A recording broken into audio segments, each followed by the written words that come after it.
જય કોળી સમાજ, જય માનધાતા, જય વેલનાથ। ગુજરાત પોલીસને કલંક લાગે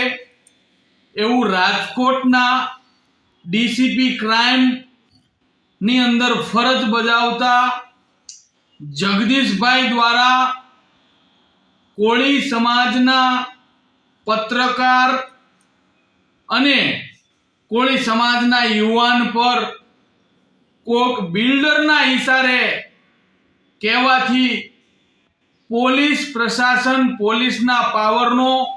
ખૂબ દુરુપયોગ કર્યો। 2 દિવસ સતત ઢોર મારવામાં આવ્યો, તમામ કપડાં કાઢી નાખી લટકાડવામાં આવ્યો, ફ્રેક્ચર કરી નાખ્યા, એટલા પટ્ટા મારવામાં આવ્યા, પાછળના ભાગે પેટ્રોલ નાખવામાં આવ્યું। આ ખરેખર ગુજરાતની અંદર ગુજરાત પોલીસને કલંક લાગે એવું ડીસીપી ક્રાઇમ બ્રાન્ચના જગદીશભાઈ દ્વારા ખૂબ કૃત્ય કરવામાં આવ્યું। ખરેખર ભારત અને ગુજરાતની અંદર કાયદો વ્યવસ્થા છે કે નહીં? આજ એક બાજુ સામાન્ય પ્રજાને પોલીસ ન્યાય અપાવતી હોય, એને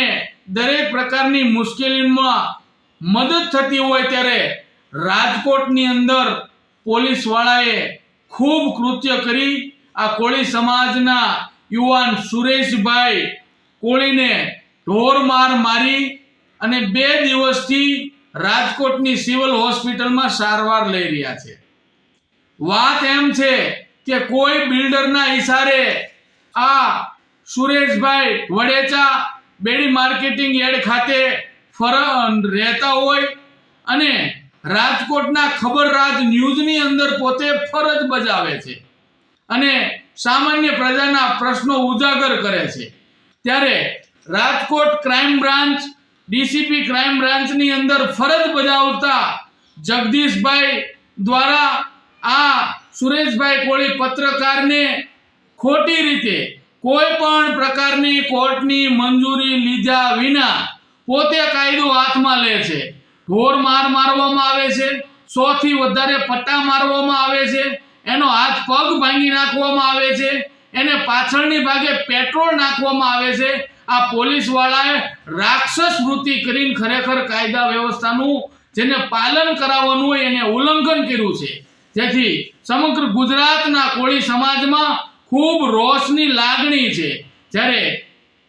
કાલે એટલે કે તારીખ 28/3/2025 ના રોજ કોળી વિકાસ સંગઠન ગુજરાત તેમજ સમસ્ત કોળી ઠાકોર અને અખિલ ભારતીય કોળી સમાજના તમામ આગેવાનો, આપણા ભાઈ શ્રી કોળી સમાજના યુવા આગેવાન સુરેશભાઈ કોળી પત્રકાર રાજકોટની સિવિલ હોસ્પિટલની અંદર સારવાર લઈ રહ્યા હોય, ત્યારે કાલે 11 વાગે તમામ લોકોએ રાજકોટના સર્કિટ હાઉસ ખાતે આવવું અને આ સુરેશ ઉપર જે પોલીસ વાળા જગદીશભાઈએ જે કોઈ પણ પ્રકારના નીતિ નિયમ રાખ્યા વિના જેને ઢોર મારવામાં આવ્યો, પાછળના ભાગે પેટ્રોલ છાંટવામાં આવ્યો, તેને જ્યાં સુધી એના ઉપર એફઆઈઆર ન થાય, એને કડકમાં કડક સજા ન થાય અને આ કાંડની અંદર જે પણ સુરેશભાઈ પત્રકારને મારવામાં હોય, કોઈ બિલ્ડરના ઈશારે કામ કર્યું હોય તો એનું પણ એફઆઈઆર ની અંદર નામ આવે, તમામ લોકોને કડકમાં કડક સજા થાય એવા હેતુ અર્થે કાલ સમસ્ત કોળી સમાજ રાજકોટની અંદર સુરેશભાઈને ન્યાય અપાવવા માટે 11 કલાકે રાજકોટના સર્કિટ હાઉસ ખાતે જશે। ત્યારબાદ આ તમામ લોકો હોસ્પિટલની અંદર મુલાકાતે જશે, ત્યાર પછી કલેક્ટરની અંદર જ્યાં સુધી ફરિયાદ ન થાય ત્યાં સુધી ધરણા કરશે। એક બાજુ ગુજરાતની અંદર કાયદો વ્યવસ્થાનું ભાન કરાવતી પોલીસ જ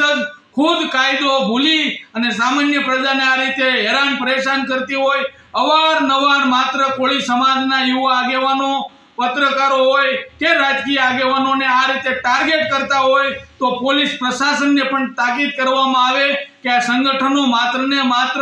ધજા લઈને રખડવા માટે બનેલા નથી। અમારા યુવાનો ઉપર વાર કરતા, નીતિ નિયમો તોડતા 100 વાર વિચારજો, તમને પણ અમે કાયદા વ્યવસ્થાનું ભાન કરીને જ રહીશું। તો તમામ લોકોને જાણ કરવાની કે કાલે એટલે કે 28/3/2025 ના રોજ રાજકોટ મુકામે સુરેશભાઈ કોળી પત્રકારને ન્યાય અપાવવા માટે તમામ લોકો પધારો. જય કોળી સમાજ, જય માનદાતા, જય વેલનાથ બાપુ.